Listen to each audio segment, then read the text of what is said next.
Meu nome é Raquel Bittar e eu apresento o podcast Gestão Empresarial, onde abordo temas e livros interessantes na área de administração. O tema dessa temporada é liderança, uma leitura e análise do livro Neurociência para Líderes: Como Liderar Pessoas e Empresas para o Sucesso, escrito por Nicolaus Dimitriades. Hoje vamos falar sobre o capítulo 5, Emoção Correta, Ação Correta. Medo é igual a trabalho árduo. Ninguém deveria subestimar o poder do medo no ambiente de trabalho. Uma executiva, durante os anos iniciais de sua carreira, trabalhou de perto com um chefe que liderava com mão de ferro e sempre se empenhava em espelhar o medo e o terror pelo escritório. Embora discordasse desses métodos por princípio, ela aprendeu com o chefe que o medo era mais efetivo para fazer as pessoas se concentrarem mais, trabalhassem mais e permanecessem no escritório por mais tempo do que incentivos financeiros. Ela só tinha que observar a sua própria reação ao ambiente emocional criado pela chefe para entender como o medo era eficiente. Claro, algumas pessoas não conseguiam lidar com isso e sofriam um colapso ou iam embora. Mas a necessidade dessa abordagem ficava evidente nos desafios que a empresa enfrentava na época. Turbulências políticas e altos riscos tornavam inviáveis uma abordagem mais amena e afetuosa. Era um jogo para pessoas fortes e somente as mais fortes sobreviveriam. E ela sobreviveu. Tornar-se uma alta executiva na empresa levou vários anos. O medo era sua maior arma, tanto para sua própria motivação quanto para lidar com seus subordinados. A cultura do medo em seu departamento sempre a ajudara a manter as pessoas comprometidas, produtivas e mais fáceis de gerenciar. O medo a manteve no controle. Ela acreditava em uma equação simples. O medo leva ao controle. O controle leva a uma gestão eficaz. E uma gestão eficaz leva a um ótimo desempenho.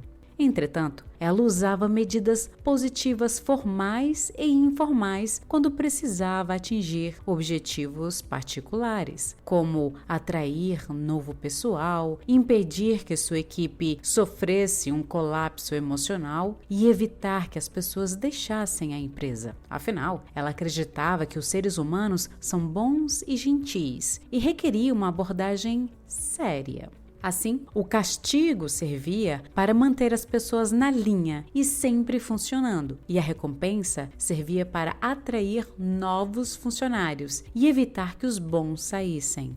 A abordagem vara e cenoura eram sua caixa de ferramentas para a liderança, tão simples, tão eficaz. Contudo, ela começou a ter problemas quando o diretor de recursos humanos disse que a empresa não podia se dar ao luxo de perder outros grandes talentos. Por isso, o clima em vários departamentos tinha que mudar para se tornar mais positivo. O departamento com a pior pontuação na pesquisa interna tinha sido dela. E mais, seu departamento também tinha a mais alta taxa de rotatividade de talentos. De posse desses números, o CEO solicitou uma reunião pessoal com ela. Nessa reunião, ela explicou sua abordagem e quanto fora eficiente até ali, não havendo motivos para mudar as coisas. Afirmou que sabia como usar as emoções para motivar seus funcionários e que estava aborrecida com a nova situação. O CEO, em cooperação com o diretor do RH, pediu que ela passasse por um programa intensivo de treinamento de emoções e designou um novo coach profissional, especializado em gestão emocional, para ajudá-la. Depois de algum tempo, ela declarou que sua vida tinha mudado e que ela agora via como as emoções humanas eram complicadas.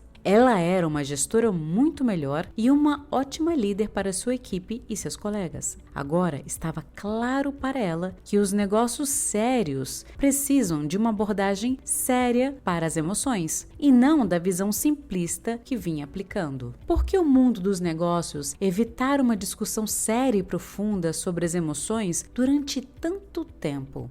E por que, quando reconheciam que as emoções podiam desempenhar o seu papel, eles usavam conceitos como o da vara e a cenoura, que não é apropriado nem para os burros de carga, quanto mais para os seres humanos. O medo é difundido nas organizações de qualquer tipo e tamanho. Visões simplistas das emoções nas empresas dominam os estilos de gestão, em parte porque não se aborda as bases neurológicas das emoções no treinamento administrativo básico nem no avançado. Que emoções nós temos e como os líderes podem reconhecê-las e utilizá-las em si mesmos e nos outros nas suas organizações? As emoções têm um poder de mover as pessoas e líderes não podem mais ignorar como elas atuam e que combinações podem funcionar melhor para eles em suas organizações. Existe um consenso maior, conforme vimos nos capítulos anteriores, de que as emoções são necessárias para a motivação e a ação humana. Como o movimento é a função primária do cérebro, as emoções, como combustíveis para esse movimento, deveriam ser colocadas no centro das abordagens relacionadas à liderança.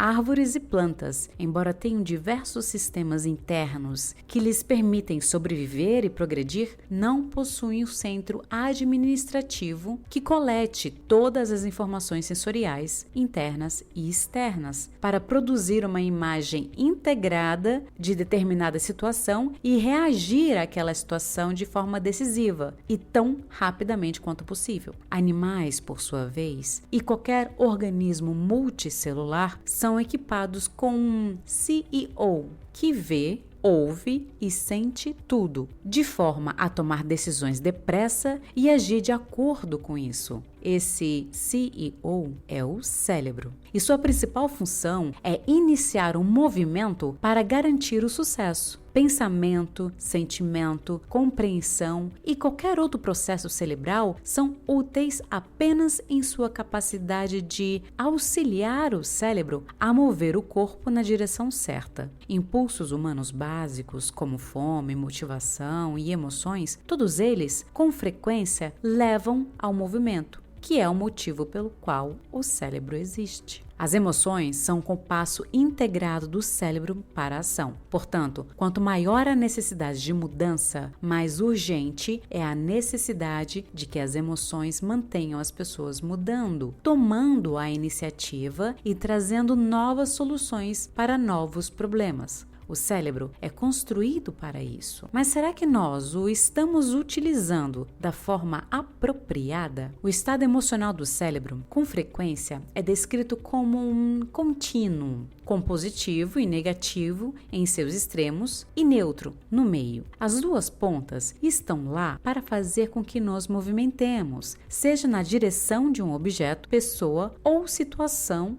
ou na direção oposta. Conforme descrito no capítulo anterior, essas duas condições são sistemas motivacionais, eversão versus abordagem, nos quais, a depender da decodificação das informações que chegam ao cérebro, diferentes circuitos serão ativados para nos fazer agir. O importante aqui é que o número de emoções existentes nesse contínuo, com positivo e negativo em seus extremos e neutro no meio, está bem estabelecido na psicologia e na neurociência. Examinaremos algumas delas aqui, destacando similaridades e diferenças para demonstrar como elas funcionam. Nós separamos anteriormente os estados emocionais, que são as emoções, de sua percepção subjetiva, que é o sentimento, seus padrões intermediários, que são os humores, e seus modelos de personalidade de longo prazo, que são os estilos emocionais. E analisamos humores e estilos. Ao lidar agora com o elemento-chave, as emoções em si, há um empenho óbvio da ciência para identificar quais são as emoções centrais que impulsionam nosso comportamento Isso porque, embora usemos vários nomes para descrever nossos estados internos na vida cotidiana, os cientistas descobriram que, na verdade, existe um número pequeno deles dominando nosso corpo e nosso cérebro. Conhecê-los e saber como eles se relacionam uns com os outros pode nos ajudar a lidar de forma mais eficaz com os desafios pessoais e profissionais do dia a dia.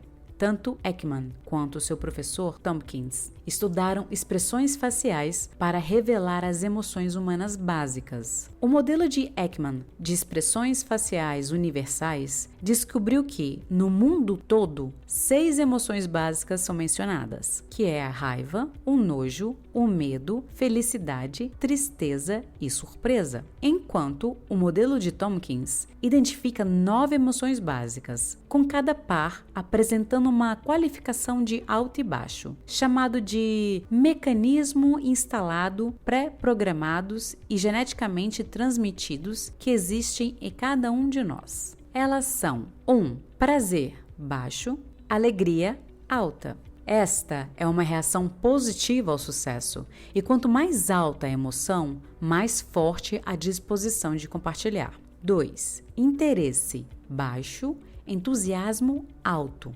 Esta é uma reação positiva a uma nova situação. E quanto mais alta a emoção, mais forte a participação e o engajamento. 3. Surpresa baixa, susto alto. Esta é uma reação neutra a uma mudança súbita que pode reiniciar nossos impulsos. 4. Raiva baixa, fúria alta. Esta é uma reação negativa a ameaças, e quanto mais alta a emoção, mais forte o ataque físico ou verbal. 5. Desconforto baixo, angústia alta. Esta é uma reação negativa a perdas, que leva ao pesar. 6. Medo baixo, terror alto. Esta é uma reação negativa ao perigo. E quanto mais alta a emoção, mais elevado o impulso de fugir ou se esconder. 7. Vergonha baixa, humilhação alta. Esta é uma reação negativa ao fracasso, que cria a necessidade de se revisar seu próprio comportamento. 8. Desgosto. Esta é uma reação negativa a uma oferta ruim, não necessariamente restrita a alimentos, e motiva o impulso de expelir e rejeitar. 9. Nojo. Esta é uma reação negativa a uma situação repelente e fortalece o impulso de evitar e manter coisas ou pessoas à distância.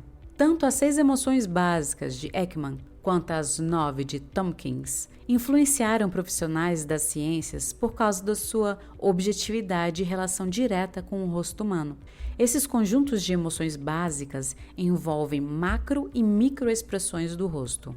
As últimas não podem ser conscientemente detectadas nem manipuladas. Assim, revelam as estruturas mais profundas do cérebro e como elas reagem impulsivamente aos estímulos. As pesquisas mais recentes sobre o modelo de Ekman reduzem o número das emoções básicas nas expressões faciais a apenas 4, que é a felicidade, tristeza, medo ou surpresa e raiva ou nojo.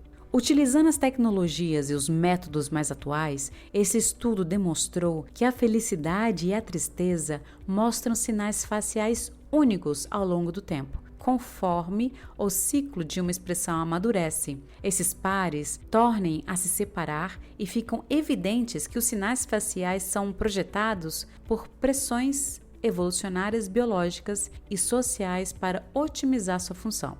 Então, o medo e a surpresa começam iguais, assim como a raiva e o nojo, o que deixa claro que, no que diz respeito a lidar com estímulos negativos que comprometam de maneira iminente nossa sobrevivência, a reação rápida e uma sinalização ágil têm importância elevada.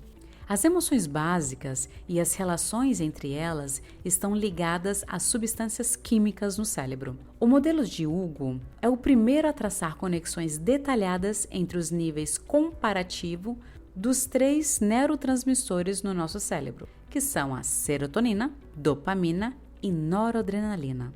Hugo combinou as 9 emoções básicas de Tompkins com esses 3 neurotransmissores e mostrou quais substâncias devem estar altas e quais devem estar baixas para cada emoção. A serotonina, por exemplo, uma substância relacionada com a capacidade de controlar o nosso comportamento, pensar com clareza, regular nosso humor e evitar a agressividade, fica alta nas emoções positivas de prazer e entusiasmo, além de nas de surpresa e desgosto. Isso ocorre porque, nesses estados emocionais, temos menor necessidade de exibir agressividade e maior necessidade de exibir transparência e boa tomada de decisão. Por sua vez, a dopamina, o hormônio da excitação que nos deixa pronto para entrar em ação por meio da antecipação por resultados, fica alta nas 2 emoções positivas de prazer e entusiasmo, mas também nos pares emocionais negativos de medo ou terror e raiva ou fúria. Isso demonstra que a dopamina não existe apenas para situações positivas, mas também para as negativas, que precisem da nossa previsão imediata de resultados possíveis e reações apropriadas. Finalmente, o hormônio do estresse, a noradrenalina, fica alto em desconforto, raiva, interesse e surpresa, uma mistura de emoções negativas, positivas e neutras. Isso ocorre porque a noradrenalina está presente em seu ponto mais elevado quando a situação que enfrentamos é drasticamente diferente daquela para a qual nossa memória e nossas expectativas nos prepararam. Assim, passamos por uma incerteza inesperada. Então, surpresa, interesse, raiva e desconforto estão naturalmente conectados com alta noradrenalina. Nesses casos, precisamos reexaminar o que sabemos e talvez aprender novos métodos e comportamentos. Nossa premissa é de que, independentemente do modelo seguido, os líderes e gestores precisam compreender as emoções básicas e separá-las dos sentimentos, humores e estilos, de modo que possam trabalhar com elas de maneira mais eficaz em diversos desafios. Se estiverem conscientes das reações automáticas que as emoções têm sobre os comportamentos, os líderes podem guiar melhor os seus próprios atos e os dos outros. O modelo simplificado ao extremo e às vezes até ofensivo da vara e da cenoura, como representação caricatural dos sistemas de evasão-abordagem em nosso cérebro, tem que ser substituído por um conhecimento mais realista e complexo das emoções e de como elas realmente afetam a nossa emoção. Aplicando o modelo de Tompkins nas organizações. Aplicamos o modelo de 9 emoções centrais de Tompkins. As principais descobertas sobre cada uma delas, listadas a seguir, estão prontamente disponíveis para implementação por qualquer gestor e aspirante a líder. Adaptamos o modelo para que se encaixe nos ambientes empresariais e institucionais. Lidando com as emoções positivas. 1. Celebrar. Sempre que alcançar um sucesso, por menor que seja, celebre com sua equipe. A celebração deve refletir o tamanho do sucesso, mas nunca deixe que um triunfo passe despercebido. Compartilhar a alegria fortalece o vínculo da equipe, gerando efeitos positivos tanto dentro quanto fora da organização. A celebração é um processo social, não individual. 2. Explorar. A mentalidade de crescimento sugere que novos dados, pessoas e situações sejam abordados com interesse e entusiasmo, conectando o pensamento eficaz a emoções positivas. Explorar o mundo com entusiasmo melhora o pensamento e a memória, aumentando o engajamento. Entre as emoções primordiais, a busca é a mais poderosa, ativando circuitos cerebrais que nos motivam a buscar novas ideias e significado, mantendo-nos alinhados com nossos objetivos. 3. Parar e pensar. Em situações de mudanças bruscas e inesperadas, é importante evitar reações impulsivas e dedicar um tempo para analisar a situação antes de agir. Quando as percepções internas não surgem rapidamente, dar tempo para reflexão é a melhor estratégia. Reconhecer isso não demonstra fraqueza, mas sim sabedoria de liderança. 4. Recarregar. Empresas enfrentam mudanças constantes e ameaças tanto externas quanto internas, como concorrentes ou colegas buscando avançar às custas dos outros. O cérebro reage com raiva a essas ameaças, o que pode dificultar a resolução eficaz dos desafios. Quando sentir fúria e desejo de atacar, pergunte-se se a razão é resultado de um cérebro sobrecarregado e se o ataque é a melhor solução. Em vez disso, reorganize sua equipe e prepare-se melhor, pois isso pode indicar que a resposta não foi otimizada ou que a preparação não estava adequada para a situação. 5. Alerta. Quando a situação parece desfavorável e o cérebro sente desconforto, é uma oportunidade para os líderes alertarem seus colegas e a si mesmos sobre a necessidade de mudar de curso. Ficar em silêncio ou ignorar o problema não é eficaz, pois pouco pode ser resolvido dessa maneira. Alertar deve ser uma resposta social, assim como a celebração. 6. Recompor. O medo é útil em situações de vida ou morte, pois foca nossa atenção na ameaça, mas só por períodos curtos. Embora ajude a alcançar foco intenso, o medo excessivo pode ter efeitos negativos, como a liberação do cortisol, que prejudica a saúde cerebral e física. Muitos gestores usam o medo para aumentar a concentração, mas deve ser manejado com cautela para evitar consequências prejudiciais. 7. Reafirmar. A vergonha está relacionada ao desejo de esconder sentimentos e diminuir o prazer em vez de criar novas emoções. Líderes podem reagir ao fracasso se fechando ou, alternativamente, usar a vergonha como um sinal para revisar seu comportamento e melhorar.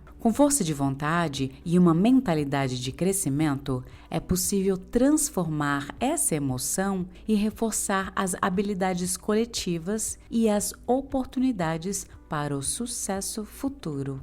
8. Conferir 2 vezes. O desgosto é uma reação impulsiva de rejeitar algo ou alguém que não conseguimos aceitar. Quando sentimos isso, é importante avaliar de onde vem essa reação, verificando se ela é justificável ou se é fruto de cinismo, estereótipos ou informações mal interpretadas. O mesmo ocorre com o nojo, quando desejamos evitar algo considerado tóxico.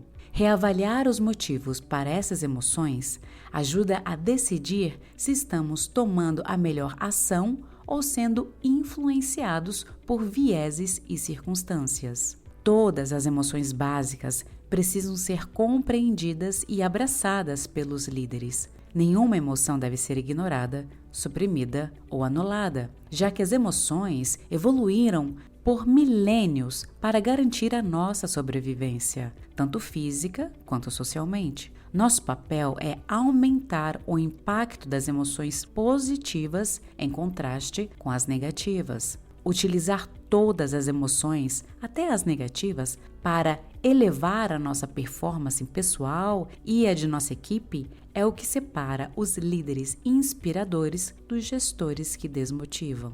O rosto do líder. Sem dúvida, uma das maiores fortes emoções que influenciam o modo como nos comportamos é o medo. Nós evoluímos para temer certas coisas porque percebemos as consequências de determinadas ações. Por exemplo, se eu tivesse sido mordido por um cão quando era pequeno, há uma boa probabilidade de que desenvolvesse uma fobia específica a cachorros, o que influenciaria meu comportamento junto a esses adoráveis animais de estimação. Considere agora por que algumas pessoas têm medo de cachorro. Será que todas elas foram mordidas? Claro que não. Então, o que houve? O que ocorre é que nós transmitimos as emoções de medo para os outros. Medo e outras emoções são transmitidos pelo processo de aprendizado social. Em outras palavras, aprendemos com os outros a temer algumas coisas e situações. Se vemos alguém em papel exemplar, um pai, um amigo, um professor, um líder, reagir com medo a algo, tendemos a imitar essa atitude. Portanto, as emoções são transferidas de uma pessoa para outra por meio da comunicação. Seres humanos usam diferentes modos de comunicação. Entretanto, a comunicação não verbal parece ser muito mais poderosa do que a verbal. A expressão facial é uma maneira muito eficaz de comunicar medo e outras emoções. Evolutivamente falando, isso é muito útil. A capacidade de ler o medo no rosto dos outros nos ajuda a reagir ao perigo, e isso é extremamente importante. Esse fato tem implicações imensas na liderança. Estudos confirmam que só de olhar para o rosto de outras pessoas conseguimos detectar eventuais traços que denotem liderança. Por exemplo, um rosto de expressão dominadora de um líder pode ser suficiente para convencer os seguidores, especialmente em uma crise, a seguir o que ele decidir. Somando-se a isso, parece que as pessoas demonstram mais lealdade a líderes de aparência mais masculinas em momentos difíceis, ao passo que preferem um de aparência mais femininas em épocas mais normais. A cara do líder é tão importante para a percepção dos seguidores que parece influenciar o julgamento de adultos e crianças. Em uma direção similar, um estudo revelou que as pessoas conseguem identificar líderes empresariais, militares e esportivos apenas observando seus rostos. Curiosamente, o mesmo estudo argumentava que não conseguimos entender com tanta facilidade os líderes políticos só pela observação de seus rostos, o que talvez ocorra devido à habilidade dos políticos de manipular as nossas percepções. Enfim, as emoções parecem ser facilmente identificadas no rosto do líder e influenciar nossa percepção a seu respeito durante a ação. A essa altura, é fundamental mencionar que a habilidade de reconhecer e, portanto, influenciar usando as emoções transmitidas pelo rosto do líder parece não ser moderada pelo contexto, especialmente o cultural. A verdade é que, em uma situação real, os rostos raramente são observados isoladamente em relação a outros fatores, como voz, postura, outros rostos e o contexto cultural geral. No entanto, existem diversos estudos confirmando que o rosto do líder é culturalmente independente. O que quer dizer que protótipos de líderes reconhecidos por meio de seus rostos são similares em várias culturas. Parece que o rosto do líder é global e bem reconhecido. Isso sugere que líderes deveriam entender que seus rostos podem ser utilizados como indicadores e transmissores de emoções que levam a julgamentos como confiabilidade, dinâmica, dominância e etc. Portanto, a questão é: será que líderes conseguem desenvolver a capacidade de transmitir as emoções certas por meio de suas feições? Um estudo respondeu positivamente, corroborando a ideia de que líderes podem adquirir essa capacidade depois de serem treinados e desenvolverem falas, expressões faciais e linguagem corporais específicas para lidar com determinadas audiências. No geral, entender como as emoções podem ser comunicadas por nossas expressões faciais é essencial para os líderes modernos. Compreender e lidar de maneira eficaz com emoções básicas é o primeiro passo para se tornar um líder melhor. O passo seguinte é compreender como as emoções se combinam para criar a riqueza de sentimentos que experimentamos na vida cotidiana. Nesse sentido, o Dr. Robert Plutchik, no começo da década de 80, foi além da identificação das emoções básicas, sugerindo que cada emoção, quando combinada com outras, produz novas emoções, e cada uma delas forma o oposto de outra emoção. Considerando essa visão das emoções básicas, o doutor sugeriu que cada uma das 8 emoções basilares tem o seu oposto. A alegria tem a tristeza, a confiança tem o desgosto, o medo tem a raiva, a surpresa tem a antecipação. Conhecer o oposto de uma emoção é importante, porque no momento que você experimenta uma emoção básica, saber dizer qual está na outra ponta, podendo assim tomar os cuidados necessários. Por exemplo, quando você não confia muito em um colega e quer melhorar a situação, precisa reduzir o desgosto, já que isso leva à rejeição. Conferir 2 vezes os fatos, reexaminar sua percepção e identificar em si mesmo as razões pelas quais a oferta dessa pessoa parece desafiar o seu bem-estar é um bom começo. Compartilhar aspectos das suas descobertas de forma construtiva e positiva com seu colega e trabalhar com ele para melhorar a confiança entre vocês é a forma recomendada para avançar. O mesmo vale para a surpresa e antecipação. Mudanças aceleradas em todos os setores industriais e o imenso impacto exercido pela complexidade em nossas vidas profissionais têm feito da antecipação uma emoção difícil de sustentar. A antecipação constante pode levar à certeza, e a certeza significa segurança e controle. Como o estoque dessas emoções nos ambientes de negócios modernos é baixo, se você e sua equipe não querem ser surpreendidos o tempo todo,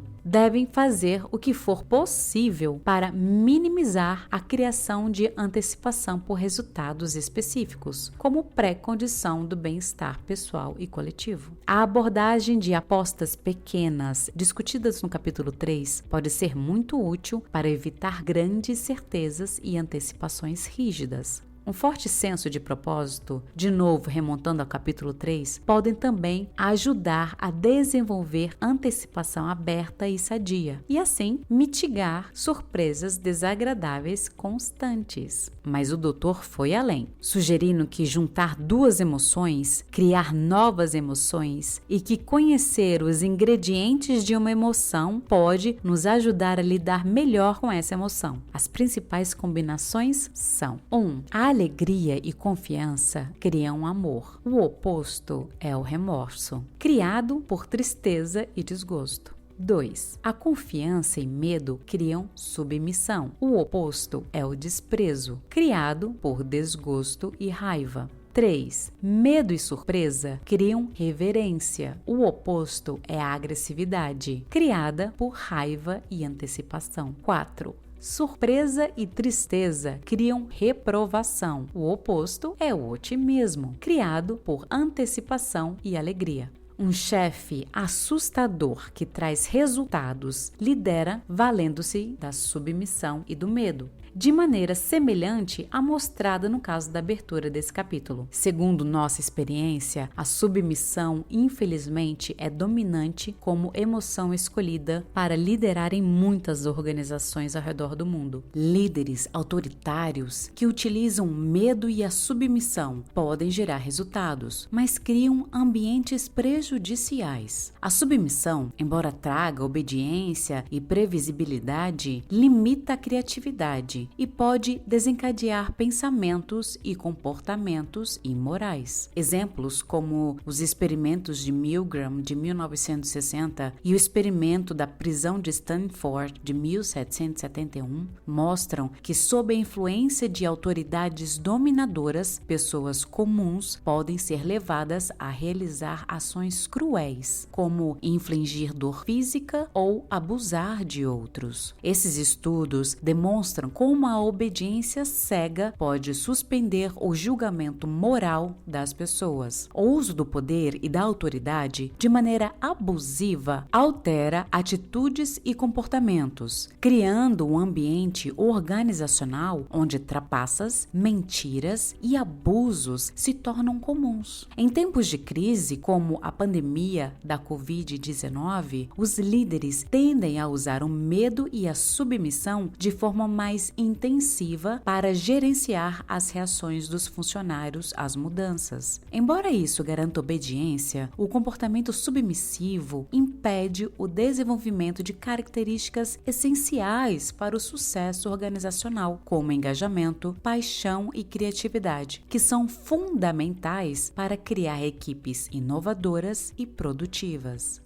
O amor é a combinação da confiança e da alegria, já que a empolgação, acompanhada pela fé em alguém, cria um vínculo poderoso. Tanto o amor como a submissão têm na confiança um ingrediente fundamental, mas a alegria substitui o medo para criar amor. Este é um ponto essencial no qual a análise das emoções pode ser de grande auxílio para líderes. A confiança é crucial para gerar seguidores, mas acompanhá-la por medo ou por alegria pode atrair tipos muito diferentes de seguidores. Todos nós precisamos dissecar as emoções e detectar as melhores combinações que podem ser usadas para nos motivar e motivar os outros. Ao levar o conceito das combinações emocionais um passo além, Chip Conley sugere várias equações emocionais que pode nos ajudar a alcançar nossos objetivos profissionais e de vida com mais eficácia e eficiência.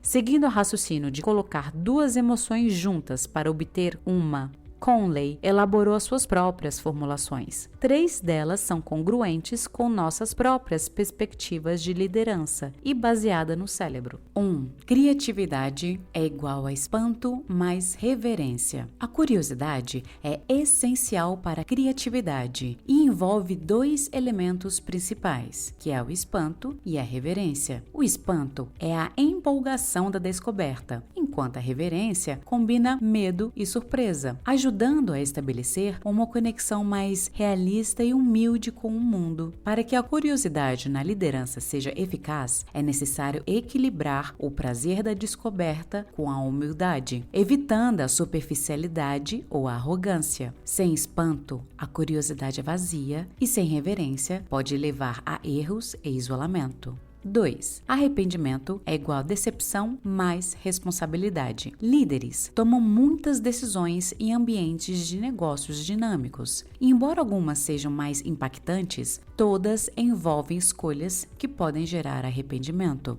O arrependimento em si não é prejudicial, mas se transformar em remorso, pode ser devastador. Esse sentimento pode ser positivo se resultar em aprendizado, mas também pode prejudicar a capacidade de decisão se tornar recorrente. Estratégias como adotar uma visão de longo prazo, aprender com os fracassos, delegar responsabilidades e manter uma visão global ajudam a minimizar os impactos negativos do arrependimento na liderança. 3. Prosperar é igual à frequência do positivo e frequência do negativo. Prosperar depende da proporção entre eventos positivos e negativos, exigindo que os positivos superem os negativos em 3:1, devido à nossa tendência evolutiva de dar mais peso à negatividade. No passado, emoções negativas foram vitais para a sobrevivência, mas hoje a positividade promove motivação, criatividade e crescimento. Para prosperar, é essencial focar nos aspectos positivos, valorizar as lições de cada evento e se conectar com pessoas positivas. Todas essas equações, junto com as combinações emocionais, podem ter um efeito final positivo ou negativo sobre sua capacidade de liderança. É uma decisão sua o lado para o qual penderá a balança. Agora, você tem materiais suficiente para começar a trabalhar com sua caixa de ferramentas emocionais e criar a sua própria mistura de ingredientes emocionais, que o ajudarão a alcançar seus objetivos pessoais e organizacionais. Entretanto, existe um estado emocional positivo que tem sido ignorado pelas organizações há tempo demais. Embora tentemos maximizá-los em nossas vidas pessoais, ele parecia e ainda parece para muita gente, e é incoerente com a administração. Trata-se da felicidade e suas vantagens surpreenderão todos aqueles que ainda acreditam que o ambiente profissional deve ser carregado de emoções negativas, como medo, para que as pessoas tenham um desempenho otimizado.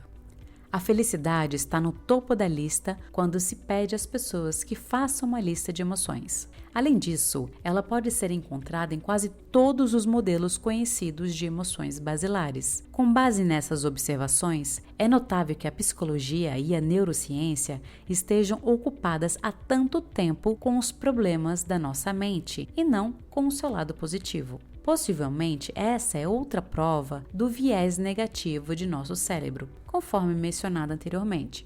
Foi só em 1998 que o então novo presidente da APA, Martin Seligman, declarou que a psicologia tinha de se dedicar com mais afinco ao lado positivo da nossa mente e anunciou que o foco do seu mandato seria a psicologia positiva. Já era hora de a obsessão do cientista com a negatividade abrir espaço para uma abordagem mais balanceada, que incluísse todos os elementos que fizessem a nossa mente prosperar, não apenas aqueles que nos deixam mentalmente doentes. A satisfação, antes considerada essencial para motivar funcionários e consumidores, mostrou-se insuficiente para garantir engajamento e lealdade. Estudos revelam que a satisfação não se correlaciona fortemente com os comportamentos positivos desejados. Em tempos de incerteza e instabilidade, o emprego e o salário geram uma satisfação mínima, mas sem inspiração duradoura. Inspirando-se na teoria de Herzberg, a satisfação é vista como fator higiênico, essencial, mas sem poder motivacional. Grandes líderes vão além, transmitindo emoções positivas fortes, como ilustrado pela música Happy, de Pharrell Williams, que representa melhor a liderança moderna do que Satisfaction,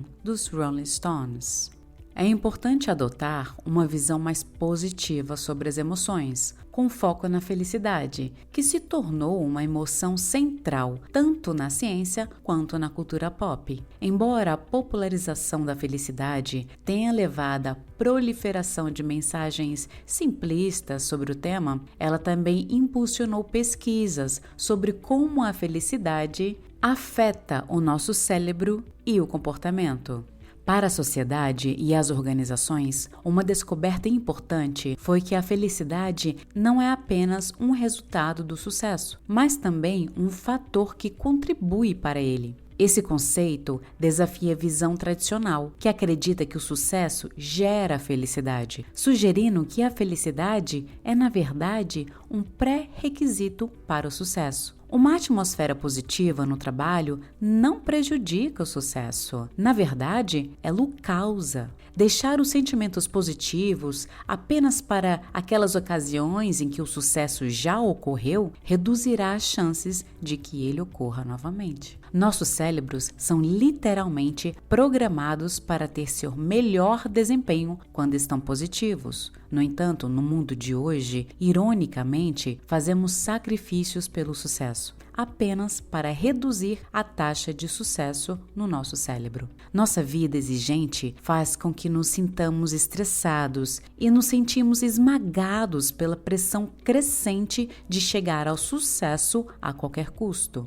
E esse custo, parece, é o sucesso em si. Há uma surpresa muito interessante aqui. Em tempos difíceis, é comum deixar que as emoções negativas nos dominem e adiamos a busca pela felicidade até que as condições melhorem. No entanto, essa mentalidade dificulta o sucesso. O ideal é manter o bom humor e o otimismo independentemente das circunstâncias, pois isso pode facilitar o sucesso em vez de emoções negativas. Estudos mostram que em crises financeiras, empresas cujos gestores focavam em emoções e resultados positivos tinham mais chances de sobreviver e superar os desafios. A felicidade é fundamental para o sucesso de qualquer projeto, pois estimula a inteligência, criatividade, colaboração e comprometimento. Relatamos um exemplo de uma equipe iniciante considerada ineficaz, que começou a produzir de forma intensa após a criação de um ambiente positivo. No final do ano, a equipe recebeu um prêmio por suas conquistas. A mensagem principal é que nenhuma pessoa, equipe ou empresa deve ser julgada como ineficaz sem antes implementar uma abordagem positiva de forma completa e sincera. Porém, como podemos trabalhar para criar mais felicidade no trabalho para nós mesmos e para os outros, de modo a calibrar nosso cérebro para o sucesso? O professor e escritor Richard Wiseman concluiu que o caminho mais rápido e seguro para fomentá-la inclui os 3 grupos de ações a seguir. 1. Gratidão e valorização. Para cultivar a felicidade, é importante desenvolver um hábito de gratidão, lembrando e valorizando as boas experiências e momentos positivos da vida. Escrever sobre essas memórias e revivê-las ajuda a combater o efeito duradouro da negatividade. Além disso, expressar de forma clara e sincera o apreço pelas pessoas próximas fortalece os relacionamentos e beneficia tanto quem expressa quanto quem recebe a gratidão. 2. Experiência e compartilhamento. Experiências e relacionamentos genuínos têm mais impacto na felicidade do que bens materiais. Engajar-se em atividades renovadoras e criar momentos significativos para si e para os outros são fundamentais. No ambiente de trabalho, o sucesso de uma empresa é mais ligado ao fortalecimento de laços e ao prazer de colaborar com colegas do que aos benefícios físicos oferecidos. Compartilhar experiências e realizar atos de gentilezas diários aumentam a felicidade, o que explica a popularidade dos atos de bondade no mundo corporativo. 3. Linguagem corporal e comportamento. A linguagem corporal influencia diretamente nossas emoções. Segurar uma caneta entre os dentes imita um sorriso, o que faz o cérebro liberar hormônios de felicidade, enquanto segurá-la com os lábios causa estresse. Esse experimento mostra que o corpo também envia sinais ao cérebro, não apenas o contrário. Adotar posturas positivas, sorrir mais e usar palavras otimistas podem aumentar nossa felicidade. Em vez de apenas esperar pela felicidade, podemos fazer a diferença em nós mesmos para senti-las. Juntando os pontinhos emocionais. Apresentamos uma evolução nas abordagens de motivação. A versão 1.0 é baseada no medo e negatividade. A versão 2.0 é centrada na felicidade e positividade. E a versão 3.0, que adota uma visão holística do uso das emoções na vida pessoal e profissional. Embora todas as emoções básicas tenham raízes evolutivas e tenham sido cruciais para nossa sobrevivência, é importante reconhecê-las para avaliar seus benefícios ou riscos. Nem todas as emoções são adequadas às circunstâncias reais e nem tudo que sentimos ou somos impulsionados a fazer por elas é benéfico para nós ou para os outros. A ciência do otimismo, felicidade e psicologia positiva aprimorou antigos modelos simplistas de comportamento, como a vara e a cenoura, destacando os benefícios de uma perspectiva positiva na vida e no trabalho. A partir disso, surgiram abordagens mais avançadas para melhorar a gestão das emoções. Especialistas como Todd Kashdan em emoções negativas e Robert Diener em psicologia positiva defendem a completude como essencial para o sucesso emocional. A linguagem corporativa reflete uma mudança para a maturidade emocional e a compreensão das emoções como ferramentas úteis, em vez de categorizá-las como boas ou ruins. Especialistas defendem que a completude emocional, que envolve lidar tanto com emoções positivas quanto negativas, é essencial para a agilidade emocional. Um estudo com 47 adultos demonstrou que aqueles que experimentaram felicidade e tristeza ao mesmo tempo apresentaram melhor bem-estar. A ideia central é que, em vez de priorizar emoções específicas, como nas versões 1.0 e 2.0 da motivação, as pessoas devem lidar com uma gama de emoções, usando cada uma para otimizar suas motivações e bem-estar. Líderes que aplicam essa abordagem reconhecem o valor de todas as emoções e sabem como utilizá-las de forma eficaz. As emoções negativas receberam uma publicidade muito ruim ao longo das últimas décadas.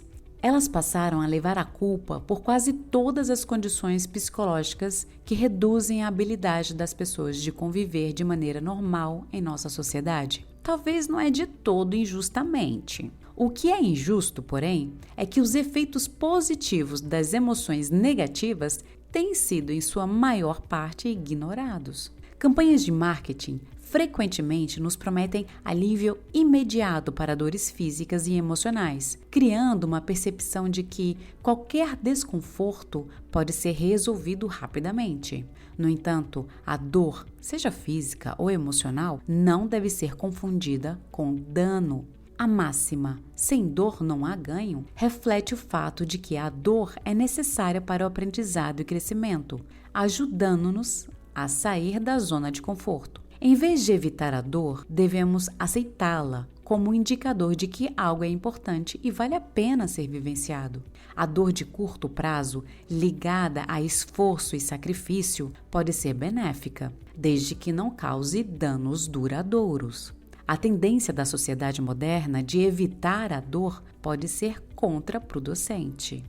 Para alcançar a verdadeira felicidade, é necessário adotar uma abordagem destemida da vida, enfrentando experiências negativas com coragem. A dor é entendida como ansiedade, fracasso, tristeza e medo, faz parte desse processo.